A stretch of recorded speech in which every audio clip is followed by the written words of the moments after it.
I gained over 1,000 followers throughout the past weeks and over 300,000 views on my IG Reels because I started posting consistently. Ever since I received so many questions about how I shoot my videos, what gear I use, how I plan and script them, and how I edit and export them to get the maximum quality for Instagram and TikTok. So I thought, why not breaking down all of the steps that it takes in order to make high quality IG Reels? Just bear with me the next 5 to 7 minutes. Starting with my gear, I mostly use my Sony Alpha 7 IV and a 35mm 1.4. This is my go-to equipment that I use for my Instagram Reels. I'll talk about this recording settings just in a bit. As I said, I mostly have my 35mm lens on, but sometimes if I need to capture more in the shot, I use a 24mm Viltrox lens. The microphone that I use is actually this one that you can see in this shot. It's a shotgun microphone from Rode.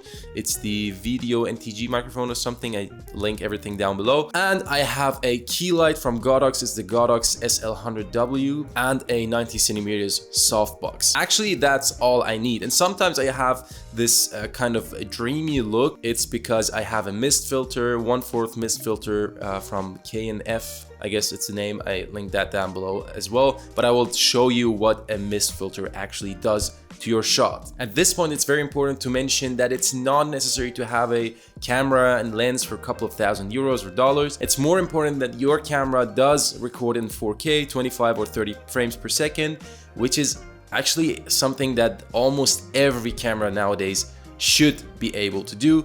And if you don't have a camera, no worries, you have your smartphone, and even smartphones do record in 4K. Now, how does my recording setup look like? For short videos, I set up everything vertically. I have my key light over here, which is a huge softbox, as I mentioned before, and I have a light in my background to add some depth in a shot. For that light, I'm actually using a small LED, which has several options. You can change the Kelvin, the temperature of your light, but you also have RGB colors and some cool effects like siren effects, TV effects, and so on. And that's it. That's all I need to record my videos. It's just 2 lights, a camera, and a microphone, and I'm good to go. And if you don't have so many lighting setups, you definitely find something for 50 bucks on Amazon.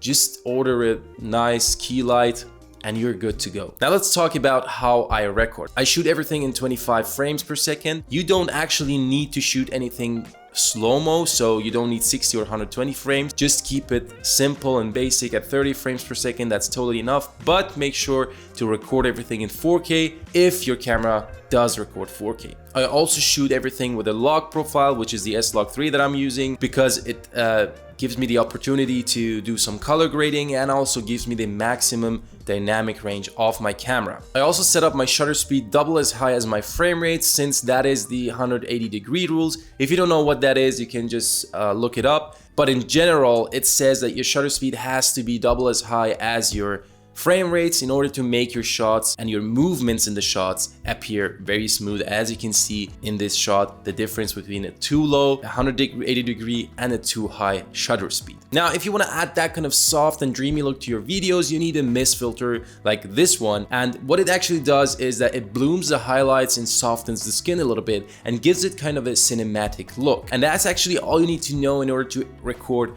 high quality videos. Before you start recording, one thing that is very, very important is that you script down everything instead of doing only bullet points. I know that so many people say bullet points are the way to go, but to be honest, if you are not a native speaker like me, you forget the words that you wanted to say. Sometimes you're searching for a word in English, for instance, and it just doesn't come to your mind. So look up for that beforehand, script down word for word so it goes directly into your brain, so you don't have any difficulties when recording and you don't have to look up something in Google Translator or something like that. So you can just start and speak into your camera. Now it's time to take a look at my editing workflow. First, I import everything to Premiere Pro. Then I add some sound effects in order to make my voice appear very clear. I do it in the first place because if you have so many cuts throughout the whole sequence, you have to, maybe you forget to mark something and it sounds differently. So before cutting everything down and having like 100 pieces of small sequences, I just adjust the sound for the whole clip and then start cutting out the things that I don't want to have in my video. So I mostly add mastering and denoise. Denoise is for yeah, just making the noise in the room, in the background disappear. And mastering is just to make your sound or your voice more clear. If you want to know more about this, just search for denoise and mastering, or search for how to get a crisp sound in Premiere Pro, in DaVinci Resolve, or Final Cut Pro, depending on what program you use. For the color grading, I use the Sony conversion LUT. This is a LUT that converts my washed out S-Log footage into a kind of a more natural looking footage. This kind of conversion LUTs are available for every camera out there. You just have to search for it. It's for free. Your camera provider like Nikon, Canon, Fuji, whatever you use should have that kind of LUT on their website for free. So just download it, and from that point, when I have the base, I start color grading depending on the lighting that I have. After that, I cut out everything that I don't want to keep in the video, everything that I repeated, the ahs and the ums and the unnecessary things and the fails that I had while recording. All of the unnecessary stuff goes away. Then at this point, before adding sound effects and music, I do create the captions, because if you add sound effects and maybe music in the background, it might happen that the captions fail and that you have to adjust so much in the captions. So before you add anything else besides your own voice, add the captions to your video. For that, you just go to graphics and captions, go over there on the left side, transcribe, choose the language, and let Premiere Pro do the work. After that, you can correct everything that was not recognized properly, and then you can create captions. At this point, you can also choose the character length and the line format. You can choose single or double line. I mostly use a character length between 15 and 20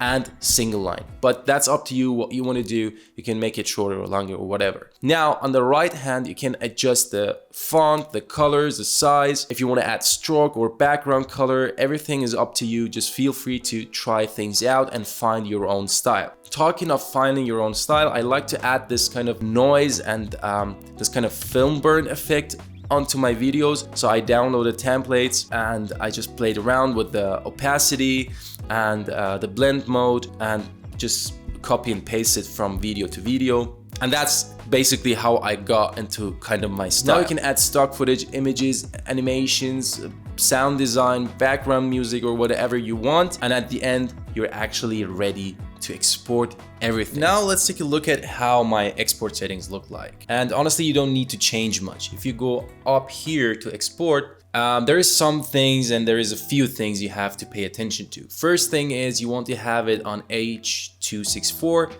This is how I export it. And most importantly, you should export in 1080. Don't make the mistake and export everything in 4K because you think that's a better quality. Actually, Instagram will crop down your quality and that will look like a disaster. So make sure to do it yourself, bring back everything to full HD, you will still have crisp shots. Now from here, you can adjust some more things, but I don't touch anything. For instance, here HDR graphics are on HLG 203, and one thing that you want to do is make sure this VBR 1 pass, like it's on VBR 1 pass, not on 2 pass. And one thing that you can change is the target bitrate. This one actually decides how big your file will be.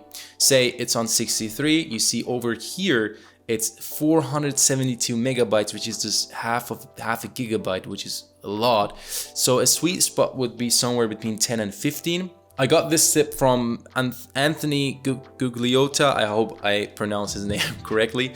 Now, if I put it on 15, it's still crisp, it's still high quality, but I only have 113 megabytes, and that's totally enough. Now, if you go on audio, you can leave everything here and make sure that you have stereo.